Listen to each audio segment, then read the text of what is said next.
ভগবান তিনি চিন্তা করলেন আমি একজন প্রেমিক, আমার একটা প্রেমিকা চাই। তা ভগবানের প্রেমিকা কি রাস্তার যে হতে পারে? কিংবা রাস্তার যে কেউ কি ভগবানের প্রেমিকার জায়গাটা নিতে পারে? পারে না। ভগবান একদিকে চিন্তা করলেন আমি একজন প্রেমিক, আমার একজন প্রেমিকা চাই। আবার সে যদি আমার নিজের মানুষ, মানে আমার কাছের মানুষ হয়, তাহলে আস্বাদনটা একটু অন্যরকম হবে।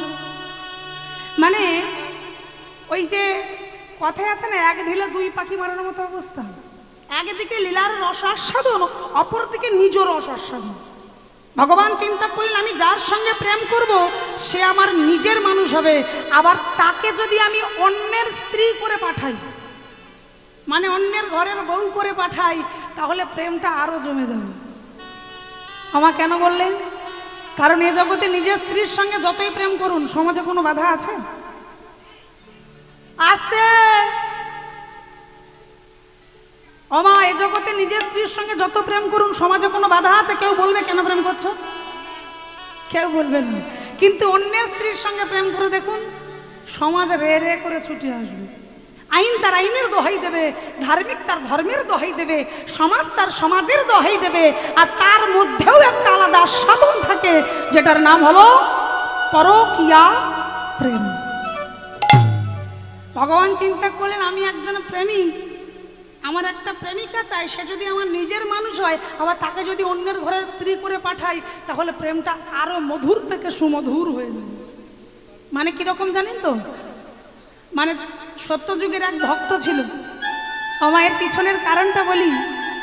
সত্যযুগের এক ভক্ত ছিল, তিনি ভগবানের ভজন সাধন করে, ভগবানের তপস্যা করে ভগবানকে কি চেয়েছিল জানো?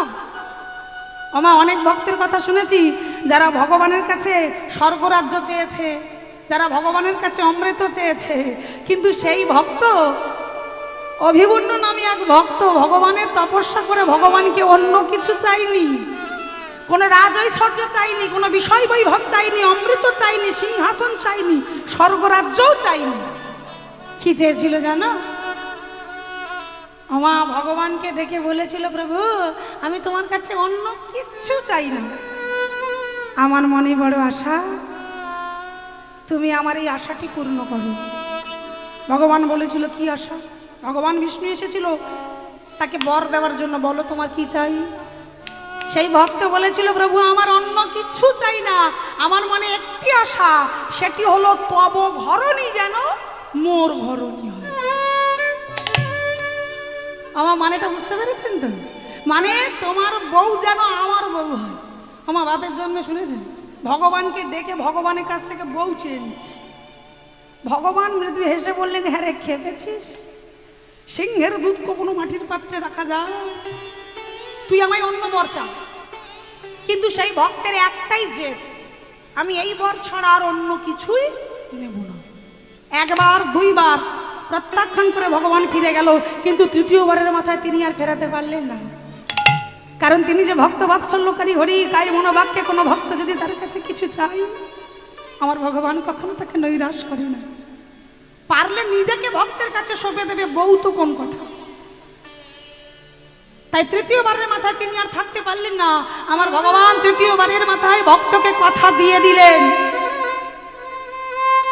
ওহে ভক্ত, তুমি যখন স্থির করেই নিয়েছো আমার ঘরণীকে তোমার ঘরণী রূপে চাও, তুমি পেতে চাইছো যখন, আমি তোমায় আশীর্বাদ করছি। তবে এখন নয়, আগত দাপর যুগে আমার ঘরণী হবে তোমার ঘরণী। আগত দাপর যুগে লক্ষ্মী হবে রাধারানী, আর তুমি হবে ওই যে জটিলা কুটিলার। আমার জটিলার স্বামীর নাম কি জানো? কারো জানা আছে? রাধারানীর শাশুড়ি ননদিনীর নামটা সবাই জানি, জটিলার কুটিলা, কিন্তু শ্বশুরের নামটা কারো জানা আছে? কিংবা জানা নেই? জানা নেই তো কি হচ্ছে, বলে দিচ্ছি। ওই শাশুড়ি আর ননদিনী এক জায়গায় থাকলে যেটা হয় আর কি, মানে জটিলা আর কুটিলা এক জায়গায় থাকলে কি হয় বলুন তো? ভালোবাসা গল্প হয়। আমার জটিলা কুটিলা এক জায়গায় থাকলে কি হয়? জোরে বলো, আমি একটু কানে কম শুনি। ঝগড়া আর গন্ডগোল হয়। জটিলা কুটিলা এক জায়গায় থাকলে গন্ডগোল হয় না, আর এই দুজনকে এক জায়গায় করলে শ্বশুরের নাম বেরিয়ে পড়বে। তার মানে ওই জটিলার স্বামী অর্থাৎ কুটিলার আমার বাবার নাম মানে আয়ান ঘোষের বাবার নাম হলো গোল ঘোষ। নামটা মনে রাখবেন, ভুলবেন না। রাধারানীর শ্বশুরের নাম ছিল গোল ঘোষ। তাই ভগবান বিষ্ণু বলেছিল তুমি ওই গোল ঘোষের পুত্র আয়ান হয়ে বৃন্দাবনে যাবি, তোমার ঘরণী হবে রাধারানী মানে আমার লক্ষ্মী। সেদিন তুমি আমার স্ত্রীকে তোমার স্ত্রী রূপে পাবে। আমার এই যে কথা দিয়েছিল, আর এই কথাটা যেই না ভক্তকে দিয়েছে, যাকে ভগবান সঁপে দিল মানে লক্ষ্মীকে যে সঁপে দিল ভক্তের কাছে, তার কাছ থেকে তো একবারও অনুমতি নেয়নি। মাতা লক্ষ্মী যখন কথাটা জানতে পারলো, তিনি অন্তরে বড় ব্যথা পেলেন। তিনি ক্রোধান্বিত হয়ে ছুটতে ছুটতে এসে ওই অভিমন্যুকে ডেকে চিৎকার করে বলেছিল, রে এই জগৎবাসী আমাকে সবাই মা বলে ডাকে। কি মা? লক্ষ্মীকে আমরা মা বলি না? মাতা লক্ষ্মী বলে সম্বোধন করি।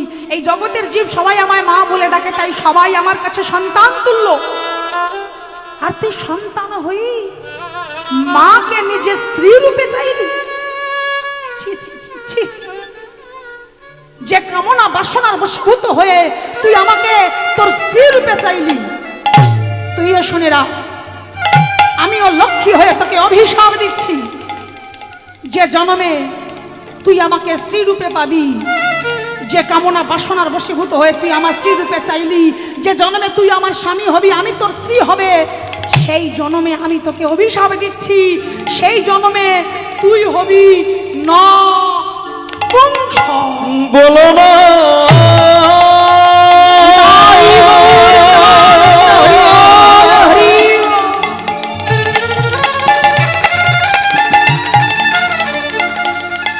অমন কোন বলো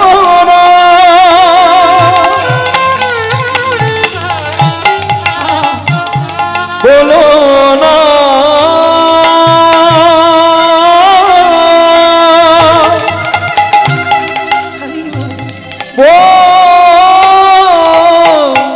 বলো না মাতা লক্ষ্মীর অভিশাপ পেয়েছিল অভিমন্যু। সেই দাপর যুগে তুই দেখতে হবি পুরুষের মতো, কিন্তু তোর মধ্যে কোনো পুরুষত্ব থাকবে না। আর এই কথাটা শুনে অভিমন্যুর হৃদয়ে বড় ব্যথা পেয়েছিল। অভিমন্যু দুটো হাত জোড়ো করে ওই লক্ষ্মীর সম্মুখে কেঁদে কেঁদে বলেছিল, গো ভগবান আমায় সব কিছু দিতে চেয়েছিল, শুধু আমি একবার বললেই আমাকে সেটা দিত, কিন্তু আমি অন্য কিছু চাইনি। যতবার আমার কাছে এসেছে বর দেওয়ার লাগি, ততবার শুধু আমি তোমায় চেয়েছি। আর তুমি কিনা আমায় অভিশাপ দিলে আমি নপুংসক হয়ে জন্মগ্রহণ করব, আমি পুরুষের মতো দেখতে হব, তবু পুরুষত্ব থাকবে না। বেশ, তোমাকে ভালোবেসে তোমাকে চাইলাম ঘরণী রূপে, আর তুমি আমায় অভিশাপ দিলে। তবে তুমিও শুনে রাখো, আমি যদি ভগবানের পরম ভক্ত হয়ে থাকি, যদি ভক্তি আর নিষ্ঠা ভরে তাকে ডেকে থাকি, আজ এখানে দাঁড়িয়ে আমিও তোমায় অভিশাপ দিচ্ছি। সেদিন অভিমন্যু মাতা লক্ষ্মীকে অভিশাপ দিয়েছিল। কি অভিশাপ? তুমি যে আমায় অভিশাপ দিলে, যে যুগে তুমি আমার স্ত্রী হবে, আমি তোমার স্বামী হব, সেই যুগে আমি হব নপুংসক। তাহলে আমি যদি নপুংসক হই, তুমি আমার স্ত্রী হবে। আমার মধ্যে যদি পুরুষত্ব না থাকে, তাহলে আমি তো কোনোদিনও বাবা হতে পারবো না। যে যুগে আমি বাবা হতে পারবো না, সে যুগে তো তুমি আমার স্ত্রী হবে। তাই আমিও তোমায় অভিশাপ দিচ্ছি, সেই যুগে তুমি কখনো কোনো দিনও ওই মা কথাটা শুনতে পারবে। এই জগতে কেউ কখনো কোনো দিনও তোমায় মা বলে ডাকবে না, তুমি কখনো কোনো দিনও মা হতে পারবে না। আমার এটাই তো ভক্তের অভিশাপ। আর সেই অভিশাপে এই তো দাপর যুগে রাধারানীকে আজও পর্যন্ত কেউ মা বলে সম্বোধন করেনি। মাতা লক্ষ্মী বলি, মাতা সীতা বলি, কিন্তু রাধারানীর বেলায় কেউ মা শব্দটা ব্যবহার করি না। আজ সেই ভক্তের বাসনা পূরণ করবার জন্য ভগবান নিজের স্ত্রীকে দিয়ে দিলেন ভক্তের কাছে। রাধারানী ওই লক্ষ্মী হলো রাধারানী, অভিমন্যু হলো আয়ান, দুজনার সঙ্গে বিবাহ হলো। আবার ভগবান মানে কৃষ্ণ, তিনি এই বৃন্দাবনে নিজের অঙ্গ থেকেই রাধারানীকে সৃষ্টি করেছে। সৃষ্টি করে তাকে অন্যের ঘরে বউ করে পাঠিয়ে তার সঙ্গে প্রেমও করলেন, পরকীয়াটাও আস্বাদন হলো। আবার ওই চৈতন্য চরিতামৃতে কবিরাজ কৃষ্ণদাস গোস্বামী পাদ তিনি আবার পরের লাইনটা লিখলেন, সেই দুই মানে বৃন্দাবনে রাধা কৃষ্ণ, সেই দুই এবে হলো চৈতন্য গোসাই। ভাবরস আস্বাদিতে দোহে হইলা একো ঠাই। এইবার ব্যাপারটা গোলমিল হচ্ছে। একবার বলছে লীলার রসমাধুর্য আস্বাদনের জন্য এক থেকে ভেঙে দুই হয়েছে, আবার বলছে লীলার রসমাধুর্য আস্বাদনের জন্য ওই দুই থেকে এক হয়েছে। তা বলি হ্যাঁ গো, এক হয়ে যদি রসমাধুর্য আস্বাদন করা যেত, বৃন্দাবনে ঘটা করে দুই হওয়ার দরকার কি ছিল? লীলার পাশ থেকে মহাজন বললে উঠলেন, বাবা ওই এক থেকে ভেঙে দুই হওয়া, আবার এক হওয়া, আর এক হয়ে থাকা, আমার তফাৎটা আকাশ আর পাতালের হয়ে গেল না? মানে ওই যেমন দেখবেন মিষ্টির দোকানে এক রকমের মিষ্টি পাওয়া যায় যেগুলোকে দুধে ডুবিয়ে খেতে হয়। আমায় মিষ্টিটার নাম কি জানা আছে? খেয়েছেন কখনো? কি নাম? জোরে বলো। যে মিষ্টি দুধে ডুবিয়ে খেতে হয় সেটার নাম কি? খাওনি কোনোদিনও? আমার যে মিষ্টি দুধে ডুবিয়ে খাওয়া হয় সেটার নাম হলো রসমালাই। কি খেয়েছেন তো? তাহলে মিষ্টিটা তৈরি হলো কোথা থেকে? মিষ্টিটা তৈরি হলো দুধ থেকে। দুধ থেকে ছানা হলো, সেই ছানা দিয়ে মিষ্টি হলো, আবার সেই মিষ্টিটাই দুধে ডুবিয়ে খাওয়া হচ্ছে। এবার ভাবুন, এই মিষ্টিটার স্বাদ আর এক ঘটি দুধ ঢক ঢক করে খাওয়া, দুটোর স্বাদ কি একই রকম লাগবে? দুটোর স্বাদ ওই আকাশ পাতালের মতো পার্থক্য না? ঠিক তদ্রূপ সেই বৃন্দাবনে রাধা কৃষ্ণ তারা দুজনে দুটি দেহ এক হয়ে রসমালাই গৌর হয়ে এই কলিযুগের মাঝে অবতীর্ণ হয়েছে। কলিহত জীবের দ্বারে দ্বারে গিয়ে জীবের হাতে ধরে ধুলায় গড়াগড়ি দিয়ে তিনি ওই গোলকের গোপন সম্পদ মধুমাখা হরে কৃষ্ণ নাম জীবের দ্বারে দ্বারে প্রচার করে দিলেন। अनार्पित चरिंग चिरात करुणार अवतीर्ण कलौ समार्पित उन्नत उज्जवल रसम स्वाभक्ति श्रियम हरिपूरट सुंदर दुति कदम्ब शांति पीतो सदा हृदय कंदर स्फूर्तवा सचिनंदन। আমা এই যে আমাদের ভালো করবার জন্য সেই দাপুরের কৃষ্ণ কাঙাল বেশে চলে এলেন কলিহত জীবের দ্বারে দ্বারে। এত সুন্দর সুযোগ এই কলিযুগে যাগ নয়, যজ্ঞ নয়, দান নয়, ব্রত নয়, শুধু একবার রসনায় নাম বললেই আমাদের মুক্তি। হ্যাঁ গো মা, তবু কি আমরা নাম করার সময় পাই? কি মা পাচ্ছি? কেন পাই না বলুন তো? আগেকার দিনের মা ঠাকুমারা সন্ধ্যা হলেই নাতি নাতনিদের কোলের কাছে বসিয়ে একটু রামায়ণ মহাভারতের গল্প বলে শোনাতেন, কিন্তু এখনকার মা ঠাকুমারা সন্ধ্যা হলেই কি করে গো? এইটা জোরে বলেছে, সিরিয়াল। মানে সিরিয়ালের ঘরে গিয়ে বসে, তাই তো? মানে কখন সিরিয়ালের বিজ্ঞাপন দেবে তারপর গিয়ে শাঁকে ফুঁকটা দেবে, মানে সন্ধ্যা দেবে সেই সময় পাই না। কারণ বিজ্ঞাপন না দিলে চলে গেলে তো একটা পর্ব মিস হয়ে যাবে। মানে আমাদের দুরবস্থাটা দেখুন। আমাদের দুঃখে দুঃখী হয়ে দাপুরের কৃষ্ণ কাঙালের বেশে এলো। আমার কাঙাল কেন বললাম? তার কারণ ভগবান তিনটি যুগে রাজবাসন পরেছে, রাজ অলঙ্কার, মাথায় সোনার মুকুট, চরণে সোনার নপুর, গলায় সোনার সাতমণি হার, রাজ সিংহাসনেও বসেছেন, রাজার ঘরে আবির্ভূতও হয়েছেন। কিন্তু কলিযুগে এলো দেখো, তার চূড়াও নাই, বাসিও নাই, নপুরও নাই, রাজবাসনও নাই, একেবারে ভিখারির বেশে একটা কাপড় গায়ে দিয়ে চলে এলো। শুধু ইচ্ছেটা থাকা চাই।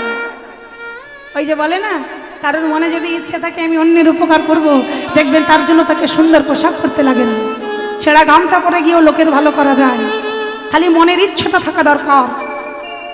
ঠিক তদ্রূপ দাপুরের কৃষ্ণ কাঙালের বেশে কলিহত জীবের দ্বারে দ্বারে গিয়ে জীবের হাতে ধরে আর ধুলায় গড়াগড়ি দিয়ে যেচে সেদে তার এই গোলকের গোপন সম্পদ আমাদের মাঝে প্রচার করে গেলেন। আমার এই নাম করলে কি হয় গো? মহাপ্রভু বলে গেছে নাম করলে কি হয় জানো? দূরে যাবে ত্রিতাবে জ্বালা,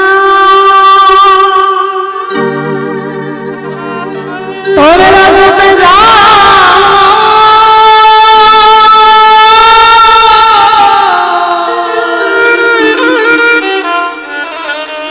যতই সংসারে ব্যস্ত থাকো না কেন দিন অন্তে একবার অন্তত একবার হলেও জপ নামের মালা।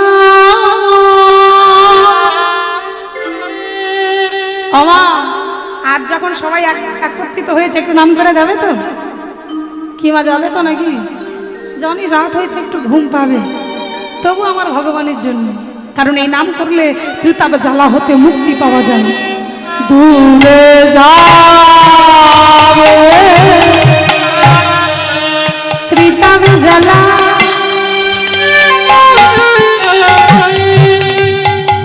ত্রিতাপ জ্বালা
একদিন না হয় ভগবানের জন্য একটু কষ্ট হবে। ওই দেখি দুটো হাত তুলুন দেখি বাবা সবাই একসাথে, কই পিছন দিকে আমার সবাই মিলে বলবো আমরা মহাপ্রভু যেমন করে উচ্চ স্বরে গাইতেন ঠিক তেমন করে ওই হাত তুলে হরে কৃষ্ণ হরে কৃষ্ণ কৃষ্ণ কৃষ্ণ হরে হরে হরে রাম হরে রাম হরে কৃষ্ণ হরে কৃষ্ণ কৃষ্ণ কৃষ্ণ হরে হরে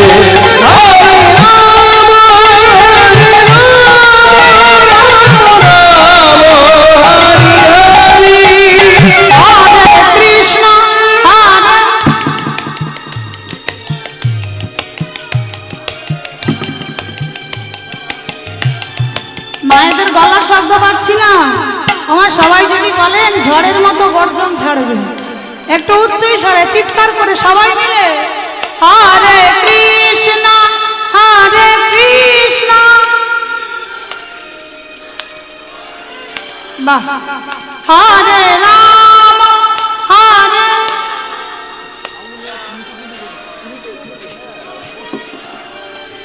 হরে কৃষ্ণ হরে কৃষ্ণ কৃষ্ণ কৃষ্ণ হরে হরে হরে।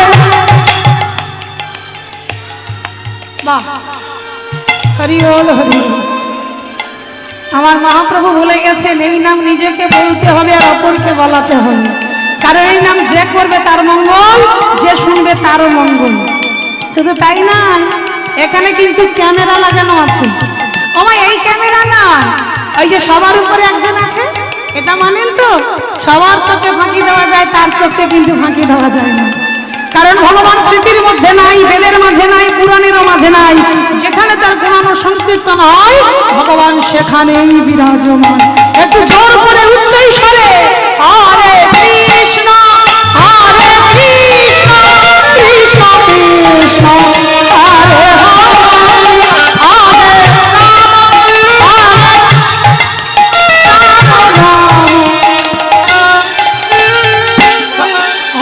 কৃষ্ণ কৃষ্ণ কৃষ্ণ কৃষ্ণ হরে হরে হরে রাম হরে রাম রাম রাম হরে হরে। হরে কৃষ্ণ কৃষ্ণ কৃষ্ণ হরে হরে হরে রাম রাম রাম হরে হরে।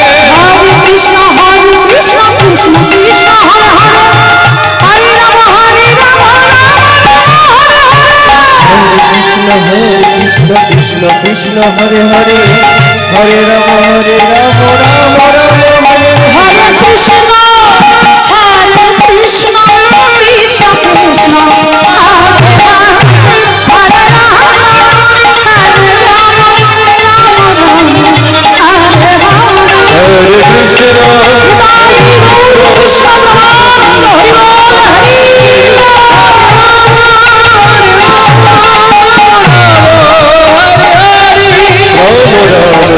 হরে হরে রাম রাম হরে হরে রাম রাম হরে হরে।